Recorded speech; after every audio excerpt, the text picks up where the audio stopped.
Fire Emblem is one of Nintendo's most popular franchises in the last decade.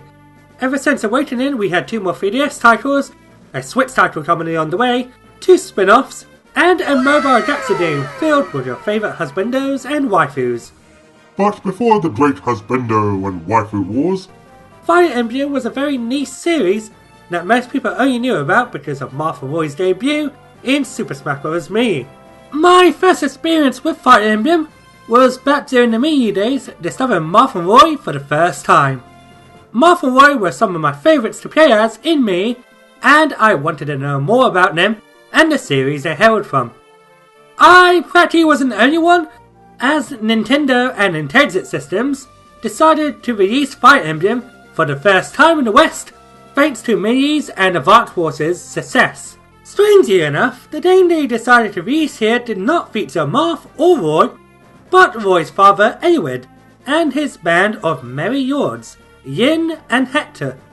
This name was Fire Emblem Reke no Ken, or as it was officially named here in the West, Fire Emblem, which was directed by Keiko Tanada and Tintaro Nishimura, who both worked on Phasea 7076 and Advance Wars.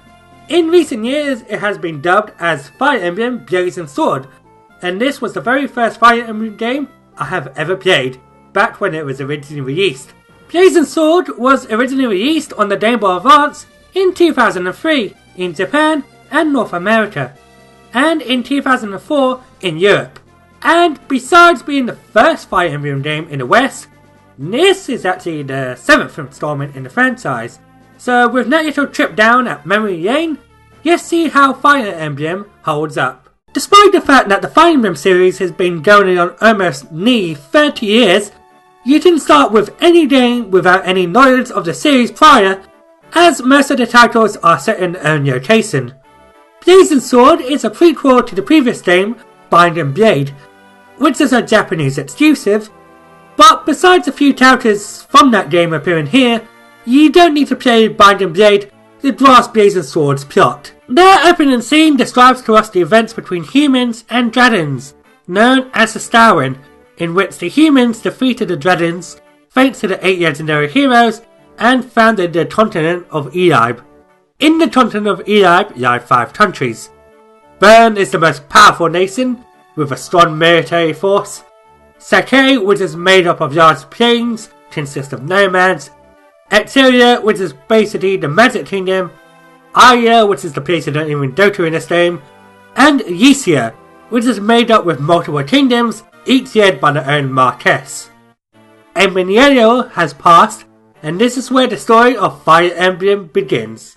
This story is divided into 3 campaigns. The first campaign stars a young lady named Yin, who embarks a journey and eventually meets up with 2 Knights of Carian, which is one of the kingdoms of Ysia. Ken, who has a stern personality and takes his knightly duties seriously, and Sane, who is a complete opposite and pictures himself as a ladies' man, and well, he's a dork, and I love him for it. Ken and Sane are looking for the next heir to the Carian throne, and the granddaughter of the current heir, which turns out to be Yin. Together, alongside a few individuals, head to Carian while fighting off bandits and the forces of Yin's grand uncle Yundrin. Yin's campaign is basically the tutorial mode of the game, teaching you the basic mechanics, which is rather slow at times, especially if you have played any Fire Emblem game or turn-based strategy game before, but the heartfelt story and the characters make up for it. Next up we have Eowyn's campaign, which takes place a year after Yin's tale. Eowyn's father Albert, the Marquess of Farah, alongside a few of his strongest soldiers, disappear, so Eowyn takes it upon himself to find his father. Along the way he meets up with his childhood friend, Hector, and later on Lady Yindis, and 2 mysterious musicians, Nina and Niels, who are wanted by the menacing group, the Black Fang. The third campaign is on yacht once you beat the first two, and it's basically a retelling of Eowyd's campaign, but in Hector's perspective, that features exclusive characters and chapters. The next few minutes will briefly mention the rest of the story, so if you want to avoid spoilers, skip to this time. A mysterious figure known as Ephdel has been manipulating your Darren, the Marquess of Yaus, to revolt against Ostia, the most powerful kingdom in Ysia. And according to Darren's son, Eric, that Eowyd agreed to join the rebellion. Eowyd doesn't believe in Eric's words, but they continue their search which leads them to the Dread Isle. During their travels they encounter Ninian, a dancer that Yen met over a year ago, who has the sudden case of amnesia. Ninian then suddenly gets kidnapped by Ephdel, and Ninian has the ability to bring dragons into the world. Eowyd's forces fight off against Lord Darren and the Black Fang, and finds Elbert, who has been seriously injured, plus we see the true villain of the game, Nerdle. Thanks to Elbert and Niels, the dragon summoning has been delayed. Ephdel perishes and Nerdle becomes injured. Unfortunately, Elbert also perishes after being stabbed by one of the Black Fang's assassins, and Eowyd moans over his loss. According to Hector's brother and the Marquess of Ostia, Uther tells Eowyd and Hector to head to the Nabata Desert. Once the group get there, they meet Athos, one of the 8 heroes, who tells them that Nerdle has been stealing the life force of people to continue living, and tells them to go to the Shrine of Seals to stand a chance against him. After a few missions, they enter the Shrine of Seals, and Eowyd retrieves the legendary blade, the Vandal. Not long afterwards, encountering an ice dragon, in which he cuts down. Nerdle appears and tells him that he just killed Ninian, resulting in Eowyd breaking down again. First time playing this was quite emotional, especially since Ninian was one of your party members, and seeing her die in the cutscenes by the main character's hands was very impactful. Especially since first time playing it as a kid, I'd never experienced this in the game before. Unfortunately, later on in the story, the writers kinda poured a Deus Ex Machina. Later on, Athos tells the group that Nerdle was a very old friend of his, and came across a village in the Nabata Desert known as Arcadia, a place where humans and dragons lived in peace. But after Nerdle discovered the power of seeing life force, became mad with power, so Athos and the citizens of Arcadia banished him. The Black Fang were actually just a band of mercenaries who only killed the corrupt, but were manipulated by Nerdle. Speaking of the Black Fang, most of the members are actually pretty decent human beings, and a few of them wear a coat of honor, who unfortunately were manipulated. Lloyd and Linus, at the start, truly believed they were fighting on the side of good, but depending on certain events, Lloyd or Linus discovered that the Black Fang were being controlled by one of Nerdle's puppets, Sonia, who has seduced their leader, Brendan Reed, not long before being axed by Sonia. I love how Fire Emblem doesn't show that everything is all black and white, and shows that even the enemies are just ordinary people. In fact, some enemies can even be recruited into your army. Anyway, back to the rest of the plot. Eowyd's forces head to the Dread Isle once more and defeat Nerdle, but not long before he summons 3 fire dragons. Out of the blue, one of Athos' old friends revives Ninian, and he kills 2 out of 3 dragons. Reviving Ninian kind of came out of nowhere for me, and it made her death previously meaningless, and was just there to pull some heartstrings. The final one is then killed off, and Eli is safe. However, with a few sacrifices, Athos uses the last of his strength in the final fight, and passes away. Niels and Ian thank the group for all they've done, and closes the portal between the human world and the dragon world. At the end, Eowyd takes over his father's position as the Marquess of Farah, and Eli is safe once again. Blazing Sword has this huge lore going on in the background, which is nice for the hardcore player. But what makes the story of Blazing Sword fascinating are the characters, their relationships, their motivations, and the way they handle and overcome the situations in front of them. Yin does not start her journey to defeat Youngren, but to set off for a journey. Eowyd does not start out going to stop the Black Fang, but to find his father. Even the units that join the Lord's journeys are there for their own reasons. Like Gortys, for example, joins in order to pay for his wife, Natty's, medical treatment. I found myself growing attached to a lot of characters, despite most of them not having much impact on the main plot. Although, to be fair, there are like 40 or 50 playable characters, so it means not that everyone will have a lot of screen time. There were some units that had their moments in the story, like Matthew and his relationship with another important NPC that was emotionally sad to watch, and Nino, who I just want to give a hug.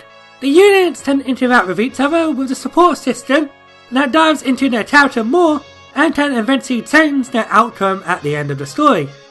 However, during my playthrough, I only managed one support conversation, and that was till the end of the day. In order to start a support conversation, you need 2 units to stand next to each other for a certain number of turns. However, it takes a while to activate a support conversation.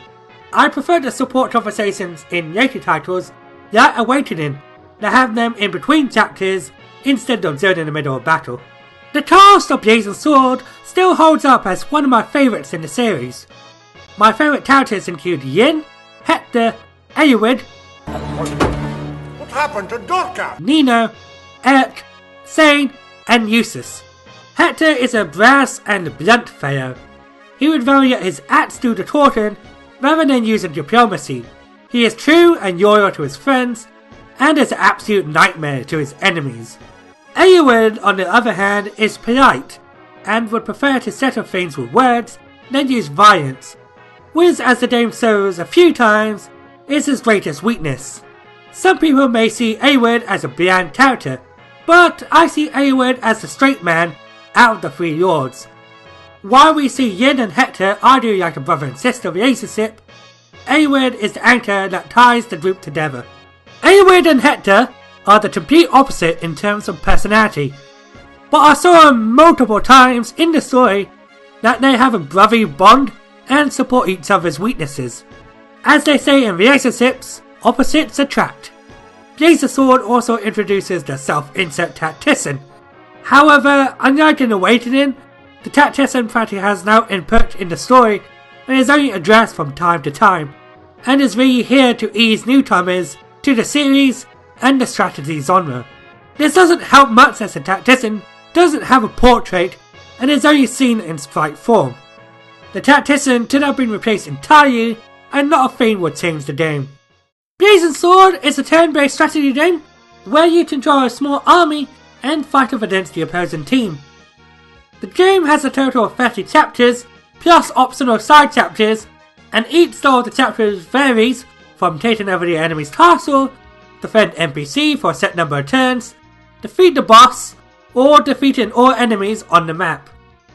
Besides a few chapters like chapter 18 and chapter 26 that feature the fog of war mechanic, most of the map designs are spot on. The fog of war chapters blocks the player's vision and cannot attack the enemies that are out of the unit's range. However, the enemies are unaffected by the fog, which unfairly punishes the player. The side chapters are unlocked by completing additional objectives, although the game does not tell you about it, which can be irritating, but besides a few chapters,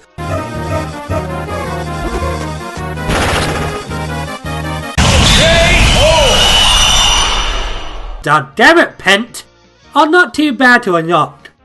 You can get up around 40 to 50 units, but each chapter only allows a certain number of units on the field, which means that you have to consider which characters you want out on the field. No player will play the same in terms on how they tackle a map, but also in the units themselves. When a unit levels up, most of the time their stats increase, based on the growth rate, which is different for many players. The emphasis on most, as in the rare chance a unit can level up without a stat increase, and this can be a pain to deal with. While certain units at Hawkeye are definitely stronger than others, most of the weaker units are still viable and can still turn out to be useful in the standard difficulty, which means you can select a lot of your characters based on your preference. Most of the Fire Emblem titles feature the weapon triangle system, which is basically rock, paper, scissors.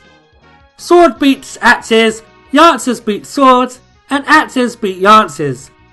Although there are some weapons that don't play by the rules, like the Lance Reaver, which is a sword that is strong against lances. There is also the magic triangle system too. Light beats dark, anima beats light, and dark beats anima. Even though certain weapons and magic are stronger than another, it doesn't mean the weaker unit is going to be defeated. Both weapons and magic terms also have a certain number of uses before they break, so you cannot always rely on your strongest weapon and will have to manage your resources. There are a variety of classes, each with their strengths and weaknesses. My favourite classes are the Knights, which are bad against the magic users and are incredibly slow, but make wonderful iron wars, and the Mages, which have great magic resistances, can damage from a distance, as well as can attack close too, and can heal others when promoted, but yet any physical defense.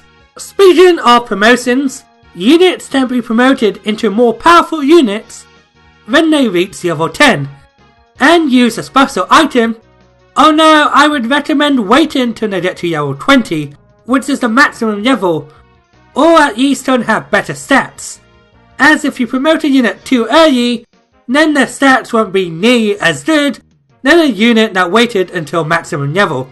These special items are limited throughout the game, and these special items can only be used for certain classes. Although I do prefer on how later titles, like Path of Radiance and Awakening do promotion. It's not too bad, and you are most likely to have a well-established team by that point. This problem is only issued with the Pirate, Thief and Your class. The Pirates can only be promoted to Berserkers by requiring an Ocean Seal, which can be found in Chapter 22, where it's hidden in the sand or in a secret shop, which is incredibly difficult to find if you're not using a guide. Thieves can be promoted to the Assassin class using the Pharaoh's Contract, which can only be found in a secret shop or in a side chapter. The Lords, however, can only be promoted with the Heaven Seal, which is near the end of the game, and anyone can only be promoted till right near the end of the game, which can make it difficult for him to play tax up with the rest of the team. However, all your hard work of promoting a character can be swept away by permadeath. Permadeath is a staple in the series that when a unit uses all his or her HP in battle, they will not be playable throughout the rest of the game, with the exception of Yin's campaign, which your unit won't return until Ayward's campaign. I both love and hate it at the same time. It's great emotionally, as I grew attached to a lot of the characters, but at the same time it's a pain when you're near the end of the chapter and suddenly an enemy tricks you, or you just happen to make a tiny mistake and your unit perishes. I occasionally restart the whole chapter, especially when it's a dead unit, but I can understand first timers of the series to be put off by it. Blazing Sword reused a lot of the character assets and backgrounds from Bind and Blade, which isn't a big surprise, as Blazing Sword was released a year later after its predecessor, but it doesn't really bother me as the character portraits are nice to look at, and the battle animations are probably the best the Game Boy Advance has to offer. And out of all the Fire Emblem titles, the Game Boy Advance has the best when it comes to the battle animations. My personal favourites include the Generals, the Assassins, and of course both forms of Yin.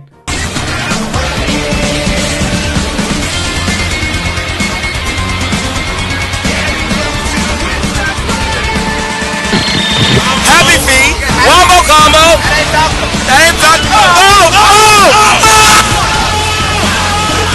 The artwork for the CG seems unnice themselves, but I'm not fond of the brown filter across them, which is the same as the prototype version removes the brown filter, and they look a lot better than the final product. The music was composed by Yuta Tsuchiyoko, who has contributed to every Fire Emblem game, as well as the first two Paper Mario games. Not my favourite Fire Emblem soundtrack, that would be Echoes, but for a Game Boy Advance title, it's great, and for being the game that introduced me to the series, is nostalgic. Once you kill most enemies on the map, the track played, The Ridden Road, is pleasant to the ears and tells you, you got this, rip them to shreds.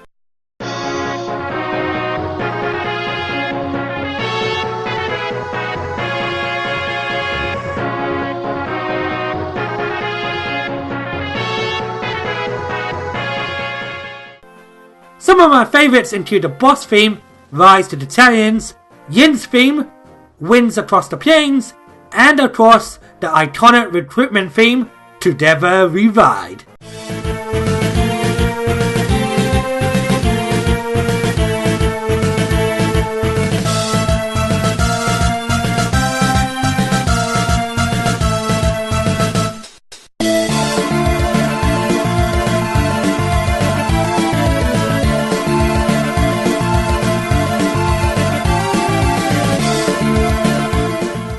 I admit I have a slight nostalgia bias towards the game, but I still think Fire Emblem Blazing Sword still holds up as a superb title with its well-written cast of characters, plot, and overall excellent map designs, despite the early handholdy tutorial chapters. Newcomers to the series might struggle getting used to the permadeath feature, but if you're playing the Wii U Virtual Console version, you can have an easier time, as the Virtual Console version allows you to create save states in case you mess up. If you're new to the series, or even the turn-based strategy genre, I recommend picking either this one up, or Awakening as your starting point. I hope you enjoyed this video, and I hope you have a wonderful day.